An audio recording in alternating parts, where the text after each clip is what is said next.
What is up, everybody? Welcome back to another episode of the podcast. I'm Coach Ken from Giving It a Try, and tonight we are talking about goal setting. All about goal setting in endurance sports, why it's important to me, the methods I use, and how I've been able to kind of keep chipping away at the block, trying to reach what my potential really is in endurance sports over the last few years. And all the kind of methods that I use, whether it's planning out my race season, my training plan, or just a journey towards a certain race goal. So, welcome back. And again, thanks for all the support in the last episodes. Thanks for tuning in. This is, if you're catching the video version, you're on YouTube. If not, you can search for the audio version on any of your favorite podcast platforms. Just search for Giving It a Try and it should pop up.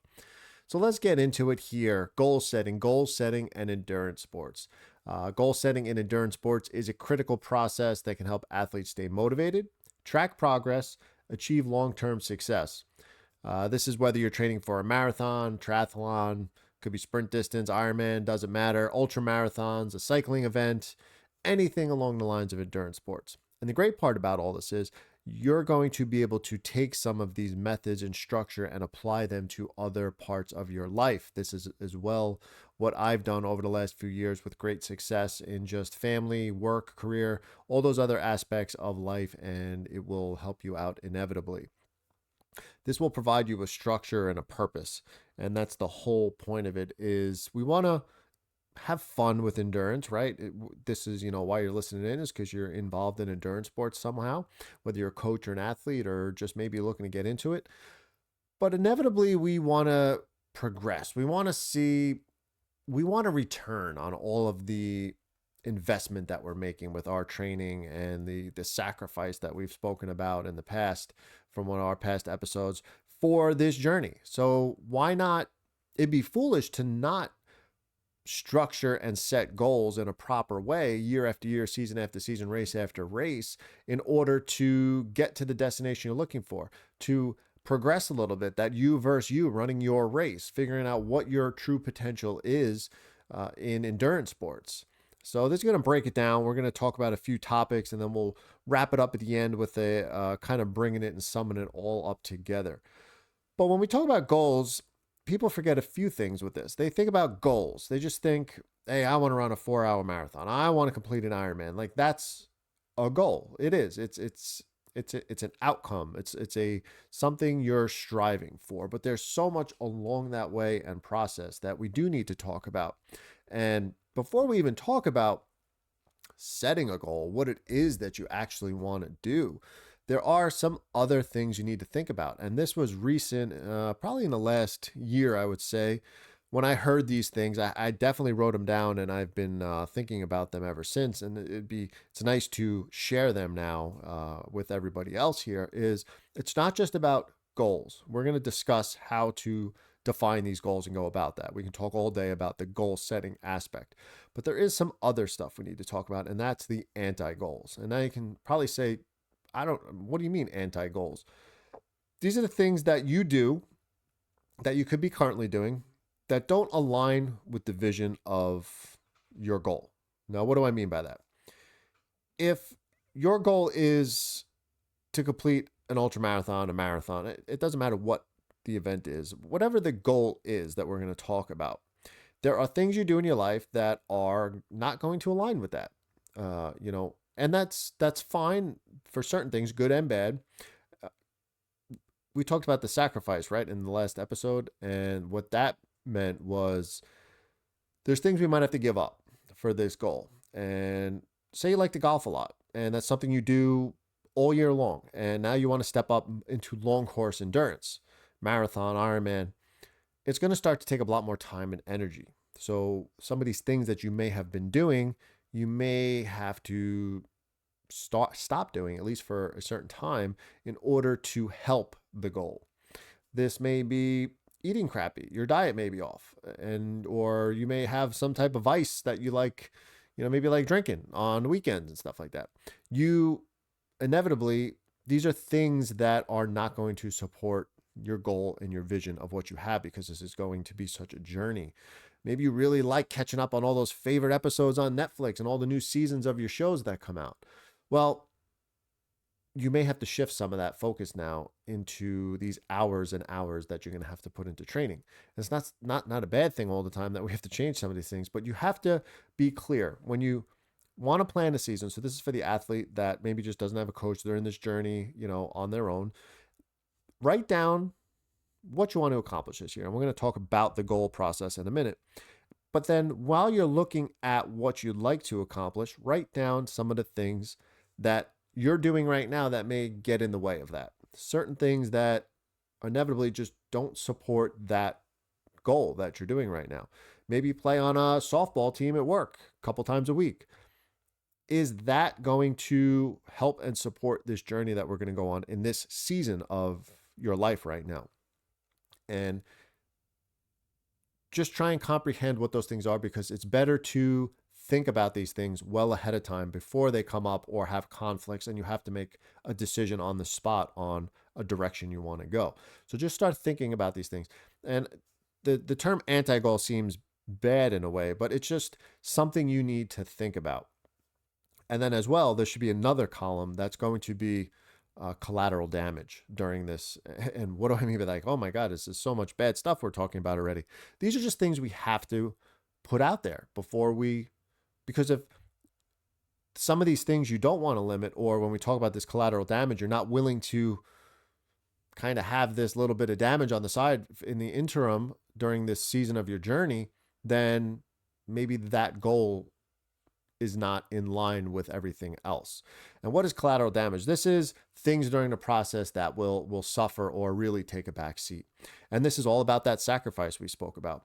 This is family time. This is time with your friends. This is work, putting in some extra hours, maybe because you have to train more, you're not going to be able to put in these extra hours. Or maybe you had a second job that you worked and now you may not have time to do that second job. This inevitably could be a financial burden just because you're not working the other job or the other hours that you may not be making as much money, but because your goal is so important to you that you're willing to have this a little bit of collateral damage in the interim in order to receive your goal. And then again, you could filter back into some of these things after your goal is done, but these are definitely things that you need to think about ahead of time. If you're paying your bills based off of that full-time job and part-time job, and that's super important that you need that part-time job, is a huge goal in this endurance space and this world something that we want to look at now, or is it something that can wait a little while? Again, these are just certain things that we do have to think about and we do have to talk about, because it's very hard when these things come up during training or when training really starts to build, and then you realize like, oh man, I didn't realize that I might have to stop doing X, Y, and Z, or I have to start taking this much more time away from my family. These are all things that we need to address and speak about well ahead of time. So once we have some of that laid out, again, that those anti-goals, the collateral damage that may ensue with this goal, you have to make sure all of that aligns in that process. And now once we start talking about the actual goal setting, this is a few different ways that we can approach these goals, and a few different ways we can break it down. And if you're following along and you want to grab out, like a sheet of paper or something and take some notes, by all means. And if you have these goals in your head, maybe it's something for next season. These are some things we can start playing with and writing down as we go along with this. Or you can revisit this episode next year when you come up with that new goal, and we can work through them together, and maybe you can kind of make some sense of it all. So the goals that we have here and the types of goals is an outcome goal, right? So we want to figure out what we want to do. And let's take someone who's running a marathon and they say, I want to run a marathon in under 4 hours. That's an outcome goal. We know we have a goal. It's a marathon, and we want to have that goal is the outcome is run under 4 hours. It's a motivating goal. It's just it's a little less controllable due to other factors like weather, competition. I had an athlete actually, believe it or not, really lined up. They were going to run their sub 4, and they did it. They did the training that I knew based on everything that they would be able to run a sub 4 marathon. Unfortunately, race day came. It was a lot hotter than anticipated, and that unfortunately made them suffer a little bit in their pacing plan for the day. Every competitor out there, that wasn't just the one person, had to go through that. And unfortunately, they didn't reach their sub 4 hour marathon that day. Again, that was fine in the totality of things, but there are other things that may affect that control for that outcome. Like, you could be ready for something. There could be things outside of your control that are going to disrupt that outcome of that goal. Performance wise, now there's performance goals, and these are based on personal achievements. Performance goals are, there's inevitably during that point some probably 5K splits we'd like to have you hitting in order to run a 4-hour marathon. Certain type of maybe a 10K race in prep or a half marathon. And we'd like to see certain goals and certain numbers hit in the lead up to this marathon. And those are performance goals, things along the journey that we want to fix or have. And that could be maintaining consistent pace through long runs. So these are performance goals that we need to set in order to try and attempt that sub 4-hour marathon. So you have your outcome goal, you're going to have performance goals on your way to the outcome goal, and then we have process goals. Process goals are actions you take during your training, like completing your workouts, 90% of your workouts for the week, the month, the training cycle. These are things we need to check along the way. These are process goals, working on a nutritional strategy, sticking to the nutritional strategy during your longer runs.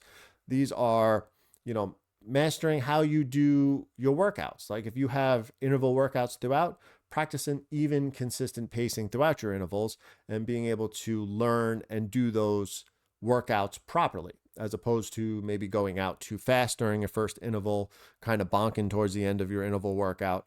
These are process goals, things along the way, building blocks, if you will, of success that are highly controllable. These are controllable aspects, process goals. These are getting good sleep, rest, and recovery, fueling yourself on a daily basis, not just intra-workout, pre-workout, and post-workout.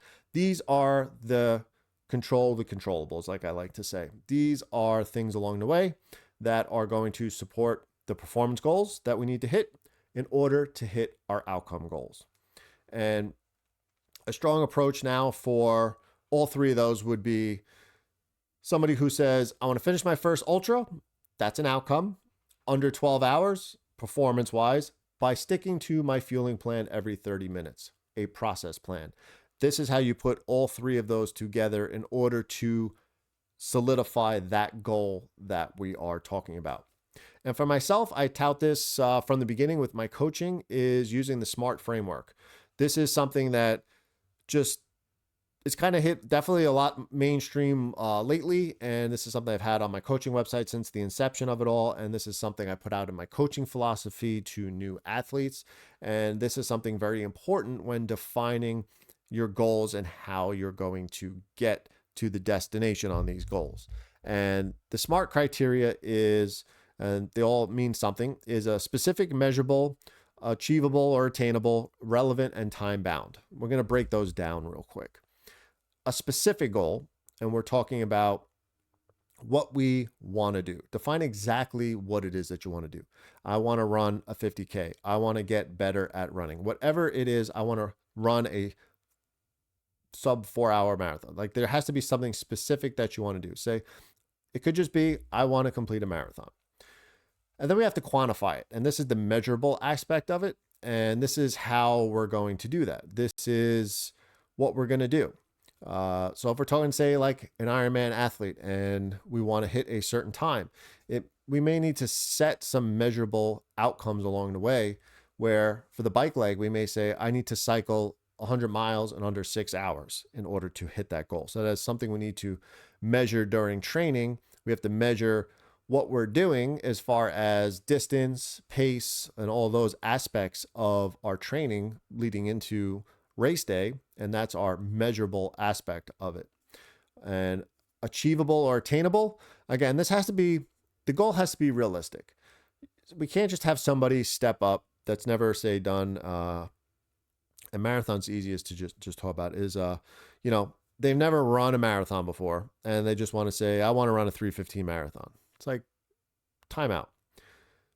We don't even know what your potential is. We don't even know what a training block, how consistent you or how durable your body is to withstand a marathon training block. Let's, especially if you're new to that distance, let's come up with something attainable and achievable.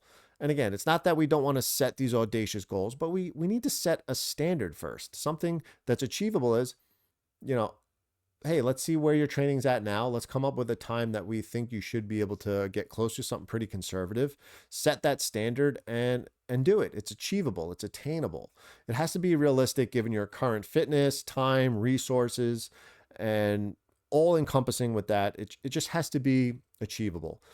You're not going to have good experience in endurance if you just throw some random number out there. And for instance, right now, by the time this podcast comes out, it may be past that time already, but I'm shooting for a 13.1 PR right now. Right now, as it stands, my PR is a 131 and change. Now, I could audaciously say I want to run a 125 my next half marathon, but it's all about just incrementally chipping away at the block. Is that achievable and attainable? I don't know. I don't think it is 125, but what I think is achievable and attainable is to PR and hopefully go below 130. Again, that's like the next tier that I'm looking for. And again, when I set that standard and do that at some point, then I could work at another attainable and achievable goal of maybe going a little bit further. But first things first, we want to hit that first achievable and attainable goal, and that's what we're talking about there. It has to be something that's realistic. And as well, it needs to be, it has to align with your broader, aspirations. If you love trails, you focus on trail races, not road sprints. It has to be, what you're doing has to align with what you're doing. So inevitably, I'm also training for a 50K right now, so I do have to do a lot of trail running. The only reason why I'm attempting this 13.1 in the process of all this trail running is I have a lot of volume in running right now, more than I usually carry throughout the year. And I've had good success carrying that over to shorter road courses and being able to run those at faster times because of the volume I have in training. So it can align a little bit. Now, the other way around is if you're training for this 13.1, it may not be smart to go try and run a 50K in the same week, but I'm doing it in the opposite way. So it is a relevance in that aspect. If I was doing it the other way, training solely for this 13.1 and doing certain workouts for that, I probably shouldn't be going for a 50K PR as well. The 13.1 attempt PR for me is going to be because of the training I'm doing for this 50K PR. It's going to fall in, which you'll see when we talk about setting up your races in a little bit. It does kind of fit into the window of the prequel for that 50K, or even if it's afterwards, shortly afterwards, because I have such a high level of fitness there. And as well with our goals, they do have to be time bound. We have to have a deadline. So when somebody says, I want to complete a marathon, okay, by when? We have to put something out there. Because when we set up your training, when we set up your plan and your path, we have to have a starting point. We have to have an end point where that goal is going to be. Then we work backwards to today and start that journey and that plan forward. If you just say, well, one day I want to run a marathon, so let's start training. Good, but we also at some point have to set that time. We have to set that deadline for when that marathon is going to be. We just don't want to be training outside of what we should be training right now when we don't have a set deadline on there. You can't just build up to marathon ready and then hold marathon ready for 12 months straight and then produce a very good marathon. It has to be this build into it, peaking for a certain day where some other factors are going to come into play on that. We can put a proper taper and a proper peak in your training, and then we can have the day of our lives out there on your marathon. So it has to be something where you're saying, hey, November is my marathon, or I want to do marathon sometime in October, November. perfect. That is at least somewhere we can start guiding that process. You find your marathon, and then we tweak the plan into race day, and that has to be the time bound. So that's a SMART framework right there. That's specific, measurable, achievable, has to be relevant or realistic, and time bound. That's the 5 things that we really need to focus on when we're creating a goal. It has to kind of fit into that. And for my coached athletes, when they're planning their year, if I notice something's a little outside of that, we have that discussion. We have to say, let's reel this in a little bit. I don't know if we're there yet for that time you're shooting for, but let's shoot for the one in the middle. Let's shoot for that time in between, at least for now, until we get closer to race day. And this leads into the next point, which is short-term goals and long-term goals. And this is something you should revisit from time to time, through your journey. Are the decisions you're making now helping your short-term and your long-term goals? Because endurance really requires patience, and balance is key with it all. And it's great to have these long-term goals, but you have to break it down, and it keeps you hungry if you're creating these short-term goals leading up to it. So when we talk about long-term, let's think about this. Let's think 6 months to a few years out. Again, if we're talking now, beginning of the year, we're talking marathon end of year, November, December. That's about that's anything before that, it would be kind of short-term goals. Or is it, you're getting close to, say, qualifying for Boston, but you may realistically, by the SMART goals we talked about, not be exactly there yet for this year, because you just still want to check another box as you're going down in the marathon times. So maybe we'll say, I want to qualify for Boston in 2026. That would be something that's a long-term goal there. But short-term goals, we break it into manageable steps. We may have a standard for your time right now on the marathon, and your long-term goals, a little far away. We're thinking next year. So where do we need to chip away as we're getting there time frame wise? Would running a marathon in the fall at X time, that's a good short-term goal. It's going to be a stepping stone on the way to that long-term goal that we're talking about. As well, it could be some other things in there, like in the process of this, I do want to better my 10K time. I do want to better my 13.1 time. These are things in the short term that are going to definitely help us as we're leading into the long term. And clearly defining those for yourself. If you're working with a coach, it'll be good to talk about those short-term goals, because you'll revisit those as well during the year and say, are we on the path to these short-term goals? And checking the boxes on these so that they're going to support our long-term goal. These are the ways we have to think. We can't just shoot from the hip on things and hey, I'm going for a Boston qualifier in 2 months at my marathon and not have thought about all this and planned it all out. And this just has to be it's a pathway you need to build with endurance. If you want to have fun, success, and keep bettering yourself to your potential, these are just things that we need to think about along the way. As well, we've now defined these short-term, long-term goals that we defined using the SMART system. And now these are some considerations we talk about. Is training. We're talking about volume, to discuss what type of volume we're going to be doing and how we're going to increase that volume to our goals that we're doing. We have to talk about recovery, very important aspect with all that. There has to be goals included with rest and fueling and how we're going to recover for these workouts, and how many days per week are we going to take rests, and are we hitting our nightly amount of sleep? Are we having good quality of sleep? These are all different things that we could also create short and long-term goals. I like small steps first. So if you're having crappy sleep right now, just worry about getting, let's just call it 6 hours of sleep a night minimum. Like, plan that as a standard short-term goal in the hopes of building that out to hopefully 7 plus hours at some point.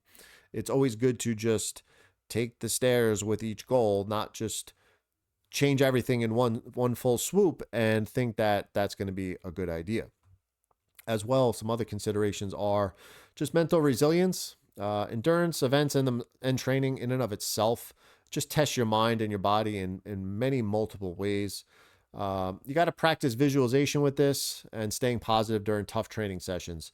It really is easy to beat yourself down with endurance training, and it's natural. You're just fatiguing your body and your mind over and over and over and over again. And there will be inevitable points in your training where you'll doubt yourself, you'll doubt the training, you'll doubt the process. Am I even capable of doing this? Those are all normal feelings that we all feel when we're putting ourselves through the paces and the process in order to get to our goals. So it's normal. Roll with it. You'll have good days, you'll have bad days, you'll have days in the middle. If you're going through all those emotions, you're doing it right and you're training properly, and you're on your way to success. But through all that, we also have to be adaptable. And life happens, weather happens, work happens, family happens, all these things in life happens, right? Balance in life 1 mile at a time. We got to build flexibility into our goals. If you got beat up or had to put an extra shift in at work and you have an interval workout on a Wednesday and you wake up and you're like, I'm smashed and I didn't sleep good at all. Sometimes it's better to just go out and do an easy workout and check the box, or just get started. I've noticed that a few times is when I'm just really not feeling it. I get started, I get the process moving, whether it's a bike or a run or whatever it is. And sometimes those days are the best days. They just, for some reason, all of a sudden it just turns everything around and you wind up having a really good quality session out of it. Again, if you really need to take a day, a rest day, it's all about decision making and being adaptable. You got to just make that decision yourself. Say to yourself, if I go forward with this workout today, even though I feel like crap, is it going to jeopardize the next workout? Always think forward with your workouts. Don't really focus so much like, oh man, coach is going to kill me if I don't get this workout in today. I've been so good. It's fine. It'll be all right. I'd rather sometimes, depending on the circumstances, somebody adjust the day or take the day so that the next day they can just continue on and hammer down and get the training done that they want to be. That's just being adaptable to your training and just life in general. And that's an attribute that you do have to learn during your goal process and your endurance journey. And this all comes down to, as well, tracking and adjusting, using tools, things like Strava to track stuff, or a Garmin, a Coros, some type of ecosystem that's drawing in all this data. That's how we're tracking training peaks. That's what I use with my coached athletes. We're monitoring progress. We're looking at trends. These could even be recovery metrics like Aura rings or watches, all kinds of different wearables, whoops that you can wear in order to track your recovery on that aspect of things. And then consistently review weekly. Get the workouts in, quickly review them, and go on to the next day. But look at them in a weekly and a monthly block. Are you hitting your process goals that we spoke about? If not, maybe we have to tweak things a little bit. Maybe we got to lower our mileage or adjust our pace expectations for race day if we review things along the way and we realize like we kind of failed along the way on some of these process goals and all these other metrics that we should have been doing, all these other inputs. And maybe we do have to adjust the outcome goal as we get further ahead towards race day. And that's fine. It's all just about being adaptable. It's not a, even though we use the word failure just now, it's learning. That's a better way to say it. It's learning. It's all right. We're going to adapt. We're going to overcome. We're still going to do what we can do. But next time, we're definitely not. And that's something you'll learn season after season and race after race is that process and that journey. And then you're going to have small wins along the way to stay motivated. You got to have some stuff. You got to have some little things building up to that big race day. And those small wins need to be celebrated. And that could just be nailing a tough workout or hitting a new distance PR. You're running a marathon for the first time. You're inevitably going to have to run 10 miles, 15 miles, 18 miles, maybe a 20 miler.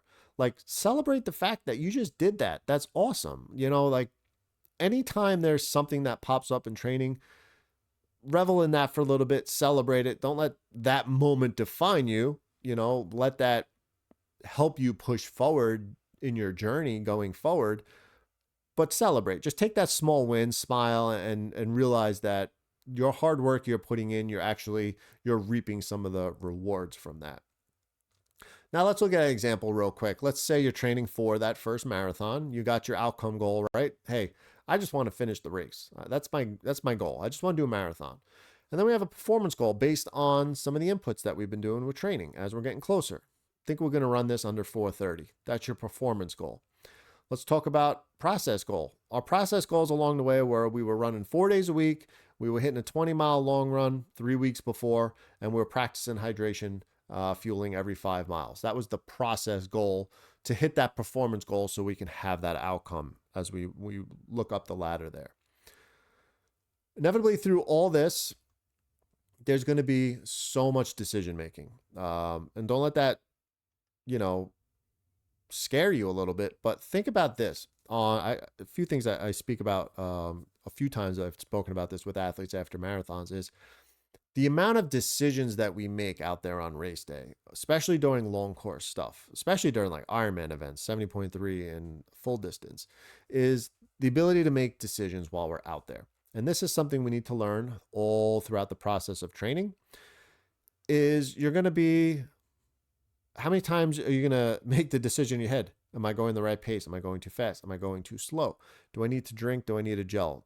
Am I going to, at what mile? I'm going to have just probably hundreds of decisions will go through your head during a marathon. So just like you're going to have to make decisions on the fly on race day, we need to practice those during training. Again, that could be the decision to change your workout in the morning because of how you feel, or to change your week around because of how your week's going to plan. All these little decisions that we make are just practice for race day when we have to make these decisions and be responsible for those decisions. You may go out on marathon day and be like, well, I feel really great today, and the first few miles are going a little better than I thought, and I'm just going to hold on to this pace, not caring about what your heart rate said. Now, is that a good decision? Probably not on marathon day. You may wind up crashing and burning, and that is not what we wanted to happen on race day. So think about that. Again, the decision-making process that's going to go on from start to finish, training, race day, and all that in between. But once you're on the path with all this, it's all about, again, that series of decisions from inception, moment you sit down and write those goals until you cross the finish line. There are going to be thousands of decisions you make on your training, your life, your goals around that, the goals we spoke about in the beginning, anti-goals, collateral damage, all these things, all decisions that are going to affect your ability to perform on race day to your goal and your standard that you want to set for yourself. Being adaptable, again, we spoke about that. That is just going to be when you need to make a decision. It's good when you have a coach that they can give you workouts to do and you just trust the workouts and you go ahead and make all the decisions for you. But it is a process that needs to be learned, because on race day, unless the coach is going to call you and be on the phone with you the entire time you're racing, you will have to inevitably make these decisions yourself out there. You're not going to have the coach in your back pocket the entire day. I like the learning process with the coaches and the athletes. I like teaching them, helping them make these decisions on their own, giving them a little bit of freedom and room to learn to make the right decisions during training, so that when the race day comes, you really are going to make the right decisions out there. And I'm not going to have to stress about it, as I know and I'm confident in your ability out there on race day to make those decisions. And that leads right into this final point of this decision making is endurance. This journey, what we're seeking is, and I took a whole class on it, is mastery in endurance sports. What is mastery in endurance sports? It's not a certain time standard. It's not completing a certain event. Mastery in endurance is confidence in one's ability to make the right decision whenever there is a decision to be made. If you're, for the most part, making all the right decisions in your training, the lead up to the race day, and everything encompassing that, you, my friend, are becoming a master in endurance. It doesn't matter, again, your potential could be a 4:58 marathon. That could be your full potential, or a 2:45 marathon.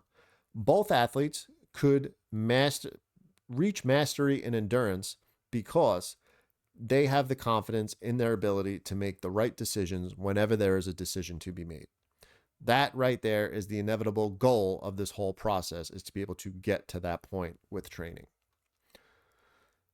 Outside of all that, there's a few other things left. Controlling the controllables. Those are all those goals we spoke about. Taking that responsibility. If you don't change something, you're choosing that.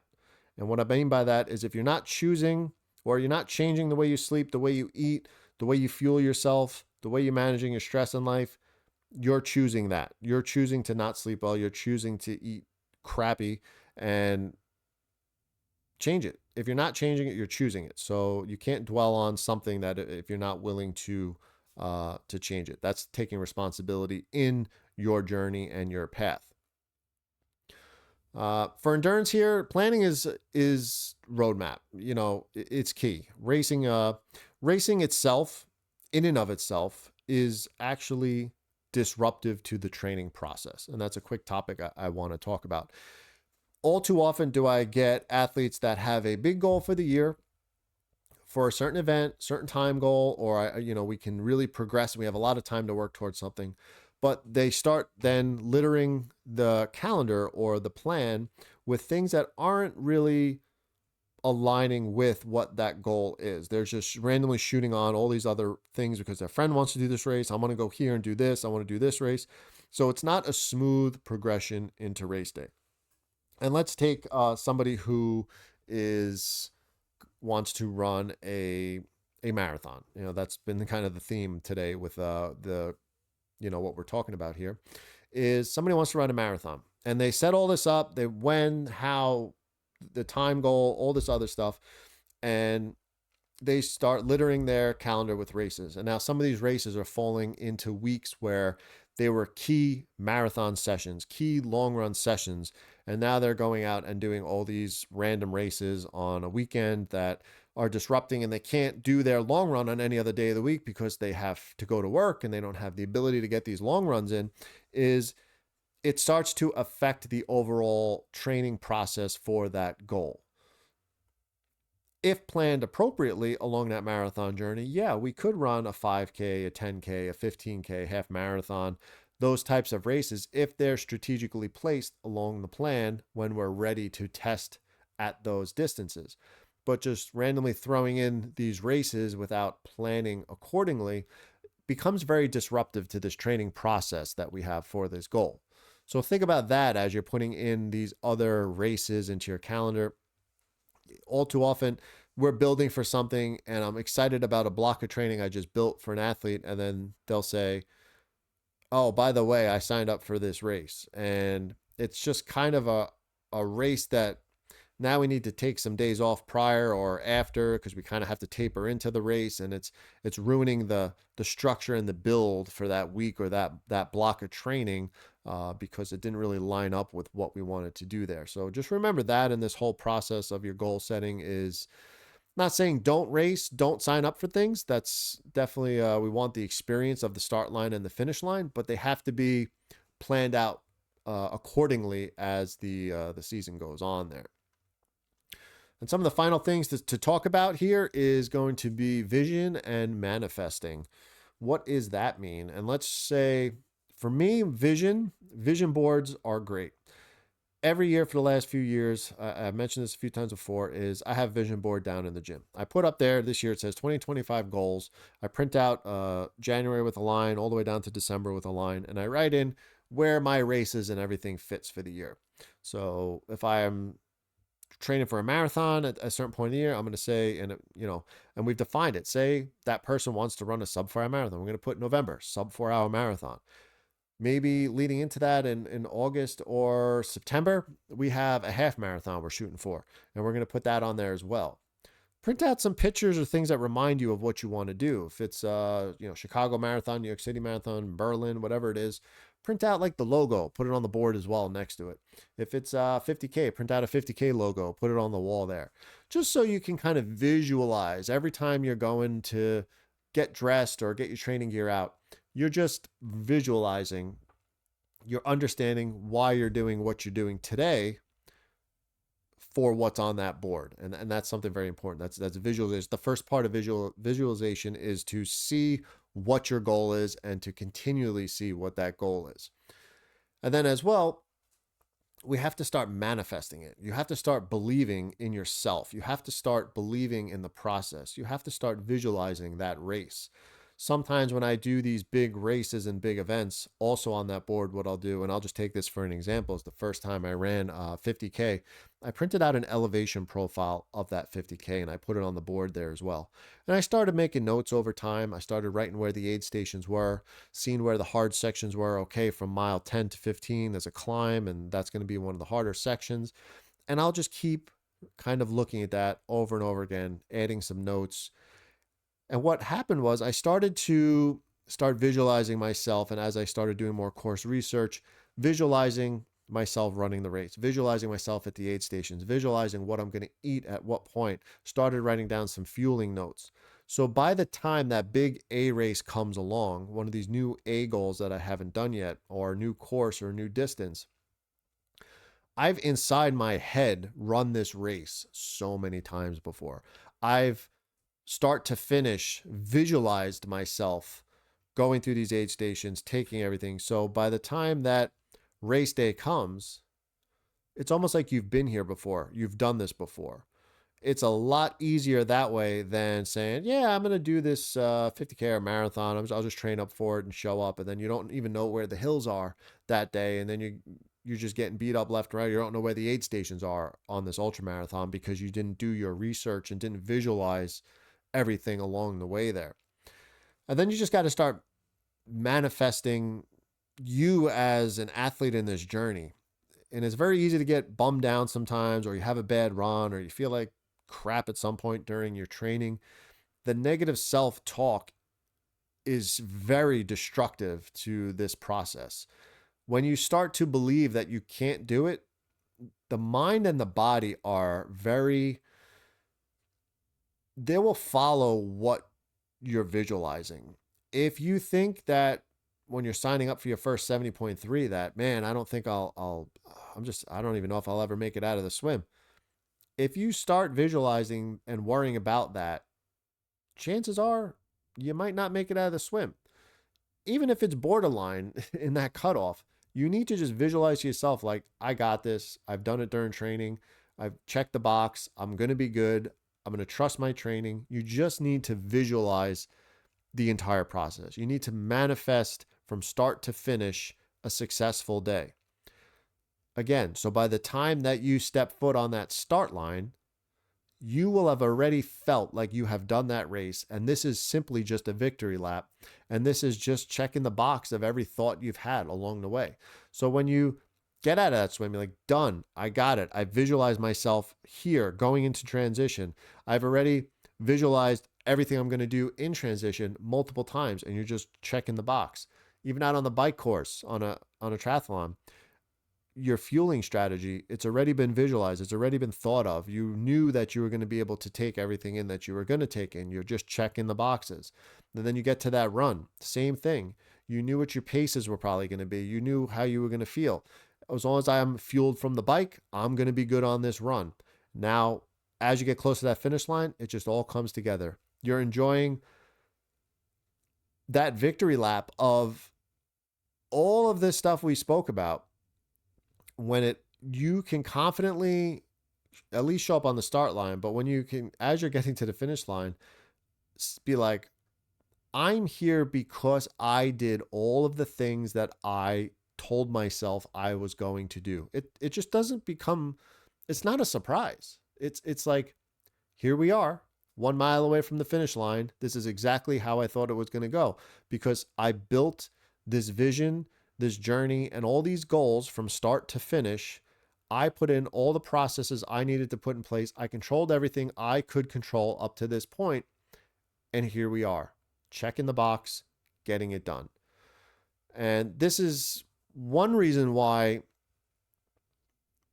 I love the journey. And it's so cliche to say that, but the journey in endurance and all that stuff we spoke about just now is what builds you as a person and an athlete and endurance. The result is it's just a victory lap of what you put in. Granted, is there some people that can kind of half-ass some training, get a great result? Yes. But just remember, The whole process and this whole journey of endurance is you versus you running your race, you being inspired by others so that you can keep making the proper decisions that you need to, again, race your race. And if you stay in that mentality of this is me versus me, this is me setting a standard every time I show up on race day, and I'm chipping away at the block to see what my full potential is, and my goal getting to that level of mastery and endurance, which is the ability to make the right decision when a decision needs to be made. Again, in your goal setting, your training, your racing, that all making all those right decisions will definitely affect your outcome. And as far as that goes for today, that's how we're going to wrap up. That is my goal setting. That is my process from start to finish on how I visualize things, how I write down my goals, how I come up with new goals. That chipping away at the block because it's an attainable goal.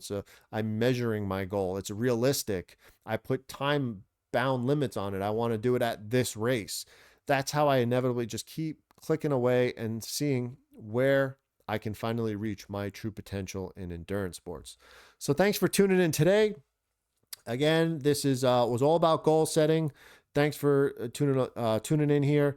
Give the video a thumbs up if you're on YouTube. If you're on one of the other podcast platforms, by all means, if there's a way to comment or give some feedback, always reach out if you have any more topics that you'd like me to discuss. And thanks for tuning in. I want everybody to stay safe, stay healthy, keep balancing life 1 mile at a time, and I will catch you all on the next one.